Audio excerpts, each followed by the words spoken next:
Так, теперь, значит, мы продолжаем наши доклады. И теперь следующий доклад нашей секции, сейчас одну минуту. Сандра Pinelas, Oscillation criteria for third order differential equations with neutral coefficients. Sandra, you are welcome. Okay. Sandra, we can see. Unfortunately, the pandemic situation don't allow us to be together.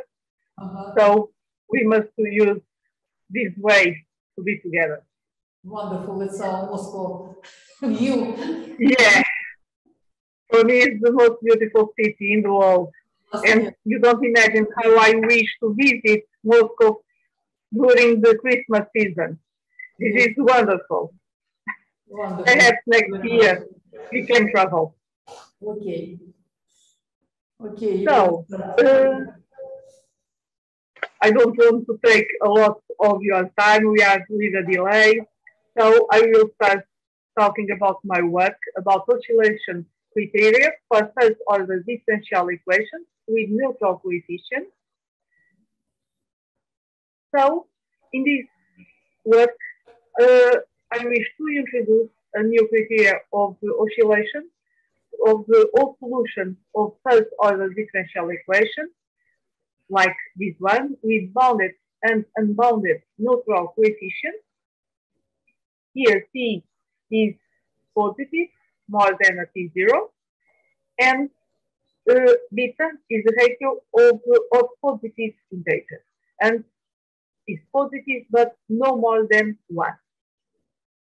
This is a result of a joint paper with Professor Tunk, Fahim, and Tom Gris. Let us see what we have in this equation. We will have here two coefficients, P and T, and we will assume that P and T are continuous functions where P is no less than 1, however, is not identically to 1 for large P. P is non-negative. It can be 0, however, not identically 0 for a large T. Now, let us see what is tau and sigma. Tau and sigma are continuous functions where tau is less than t, however, is strictly increasing, tau is non-decreasing, and the limit of both functions are infinite. More, we will assume that there exists a constant between 0 and 1, such that this inequality holds for a t more than t depending of it. What is the solution? The solution of our equation, it will be a function verifying this equation. Of course, that x plus t of x tau must to have the first derivative, and the solution is oscillatory if it has arbitrary large zero, is non-oscillatory otherwise. The equation is oscillatory if all solutions are oscillatory. Now, neutral differential equations are differential equations when the highest order derivative of the unknown function appears both with and without derivative arguments. This kind of equations has several applications. We can see some of them, for example, on this very well known book from Hayes, Theory of Functional Differential Equations. So, several researchers work with this kind of equations. For example, I have here only a couple of cases, for example, Vasilikova and Zurina, Katsarakis, Reis, Tunk, etc. Here, Cheng and Liu, Dosler and Liska, Gris, Tandampani, several of them. And now we will start with some results. The first preliminary limit. In first limit, we will consider that x is an eventually positive solution of our problem. Here, to x plus p x of tau, we will call z. So there exists a T2 more than T1, a big T if you want, such that the corresponding function z, this function z, satisfies one of the two cases. First of all, the function and first and second derivatives are positive, first must be negative, is evident. Or the first and second derivatives are positive and first is negative. The proof of this lemma is following the Kigurazzi lemma. I saw that Professor Kigurazzi is online, so thanks to him, we can establish this result, and this result is fundamental for this work. So my regards to Professor Kigurazzi. Now we will see the second lemma, where we assume that x is eventually positive, just like before, and this satisfies the first case of our lemma. So for every tau, every theta between 0 and 1, this inequality holds. Let us see how. So here it is, the first condition. Under this condition, we can be sure that for every theta between 0 and 1, this inequality is true. And why this is true? Because Bakulikov and Zulina give us this result on the paper on certain inequalities and their application in oscillatory fields. So here it is where we can find the result so useful for us on this moment. So with this, easily we can prove that this derivative is negative, just like we wish for our first conclusion. Let us see the second one. X is the eventually positive solution of our problem. We are with first case of lemma, so we will assume that this integral is plus infinity. What is h? H is tau minus 1 of sigma. And P1 is given by this expression. So using this, what we will have? We will have first the first derivative of z plus t, P1 beta, z beta is non-positive. The derivative goes to plus infinity, and c dividing by t is implicit. Let us see here, first case. If x is positive, we can rewrite x on this form. Easily, we can get this inequality. In the other words, x is more than this, and what we have that this is more than P1 multiplied by C. So, and why is this false? It will because tau is increasing, and z of tau minus 1 of P is less than this expression. So easily we can find this. But in the other words, we can be sure that x of sigma is more or equal to P1 of sigma C of tau minus 1 of C. From here, what we get? We get that the inequality that we wish to prove. Of course, that here I cannot bring you all detailed steps. The paper is published. If someone wish, I can send it after the talk, of course. And the first conclusion of our first lemma is true. Let us see the next one. We will claim that the derivative goes to plus infinity. Let's assume that this is not true. So, if it's not true, we can assume that the limit is a finite value. This means that the derivative is less than t. Why?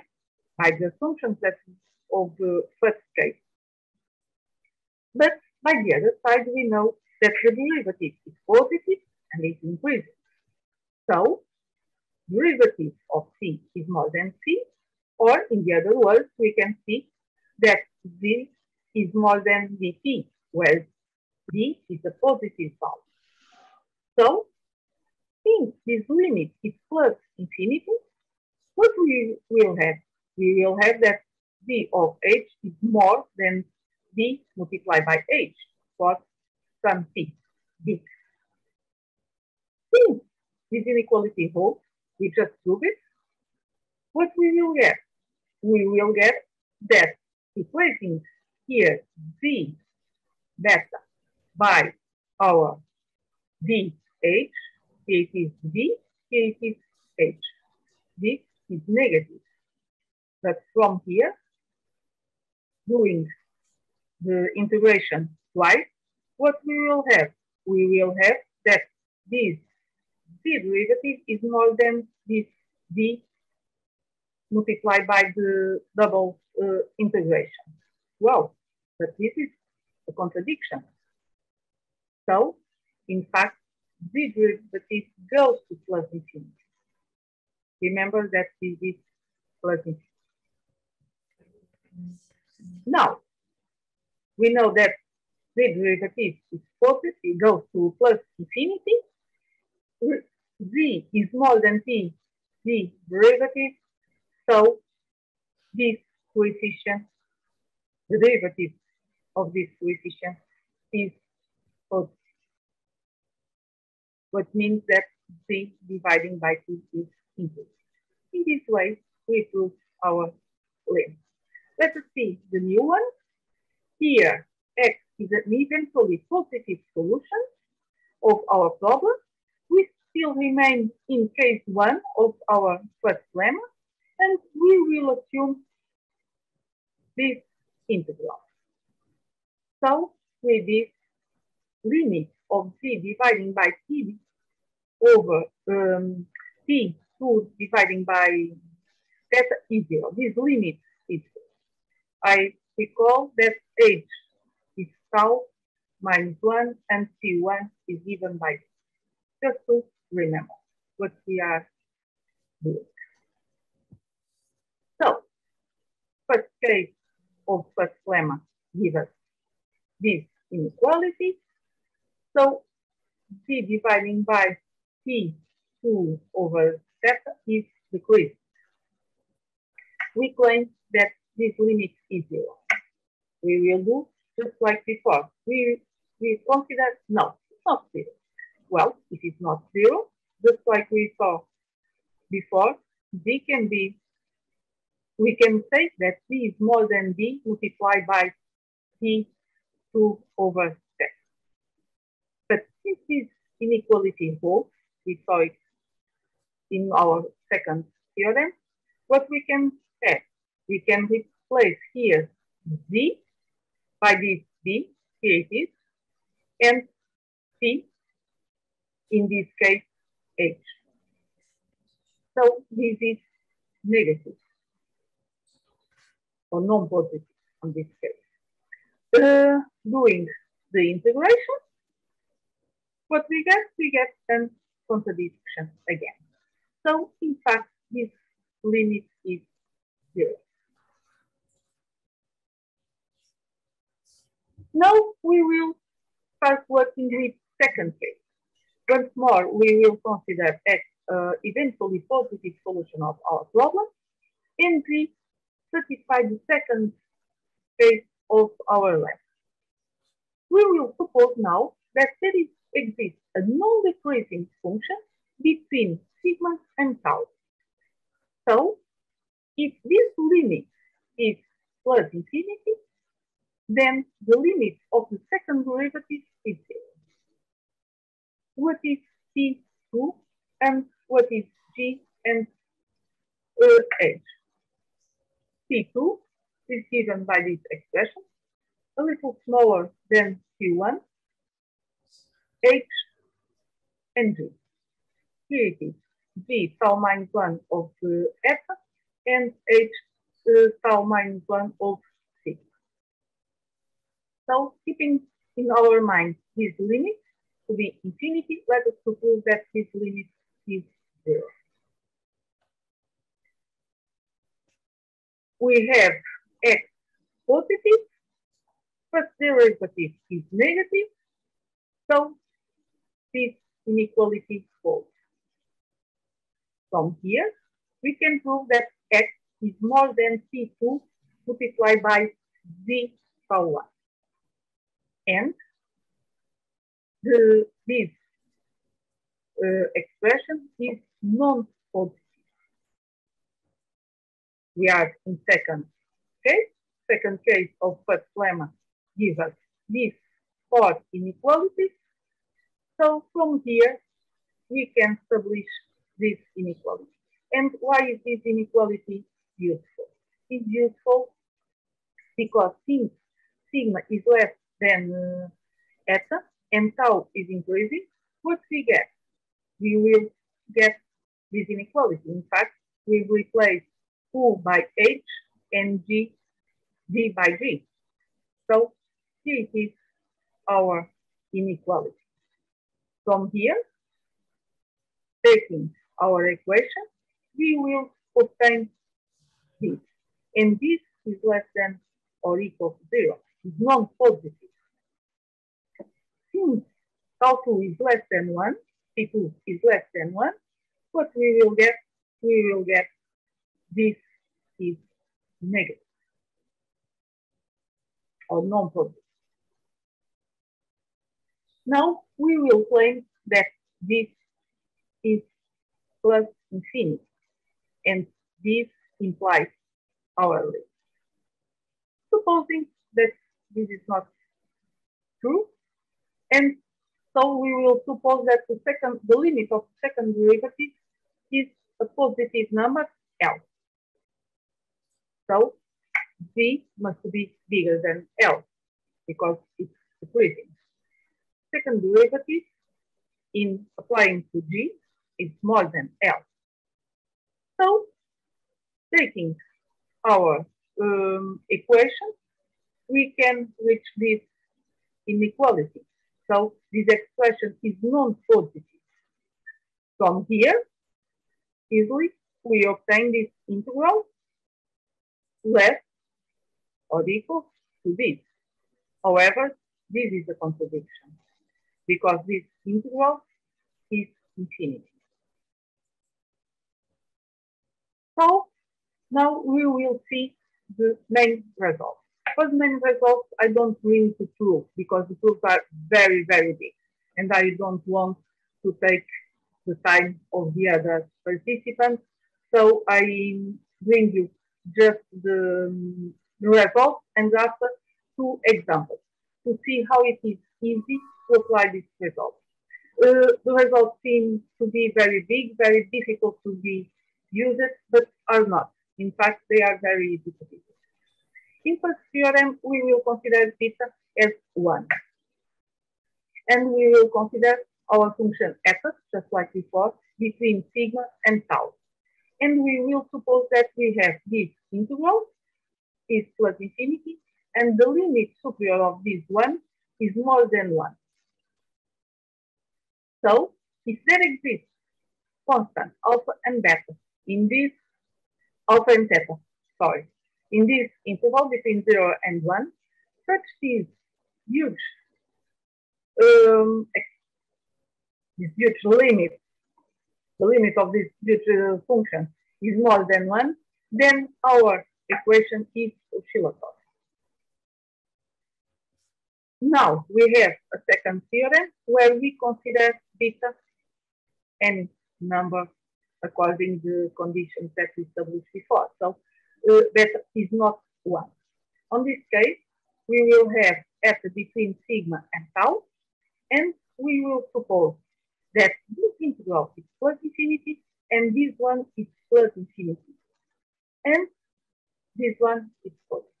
As you can see in these 2 theorems, we will have everything that you will obtain or we use it in the previous lemma. So the previous lemma gives us all 2 points for these 2 results. So if there exists constant theta between 0 and 1, such this limit is positive, our equation is oscillatory.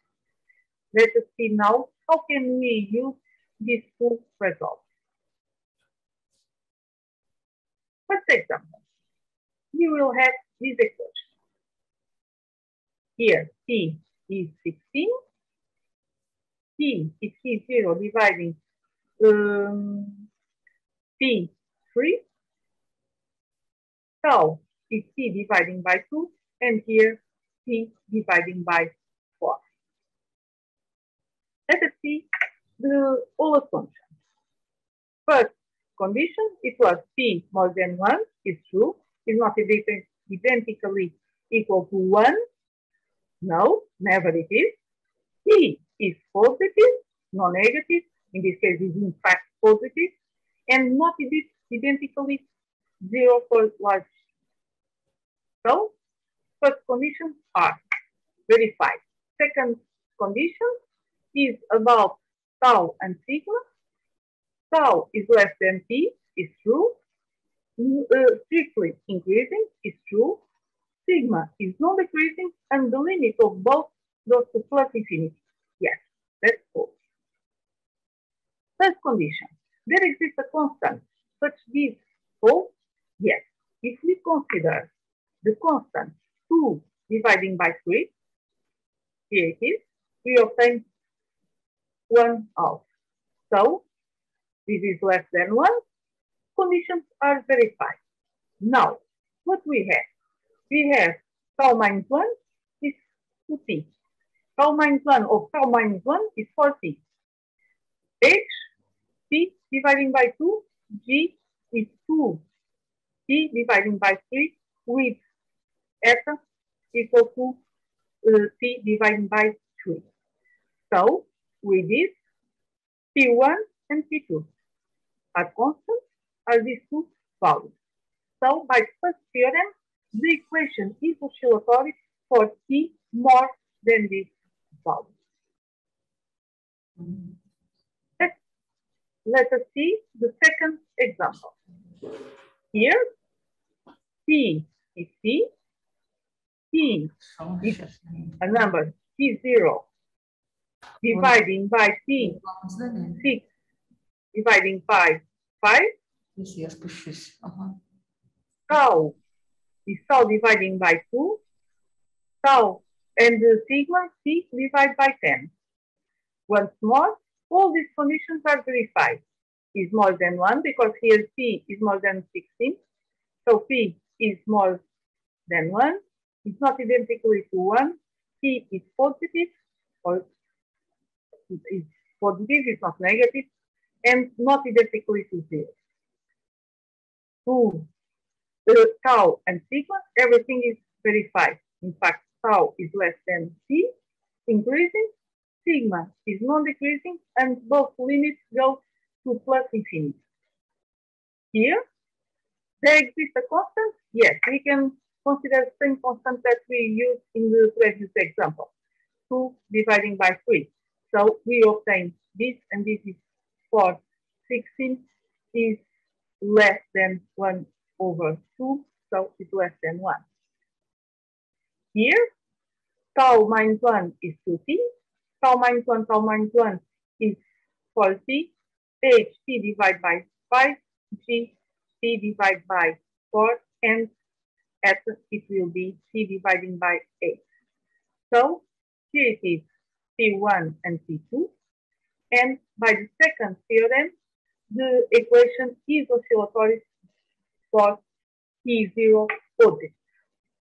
So, with this, I thank you for your attention. I wish you a Happy New Year and Merry Christmas. Thank you very much. Thank you very much, Sandra. Very beautiful presentation. Thank you. Very lovely. Okay, thank you very much. What questions do you have?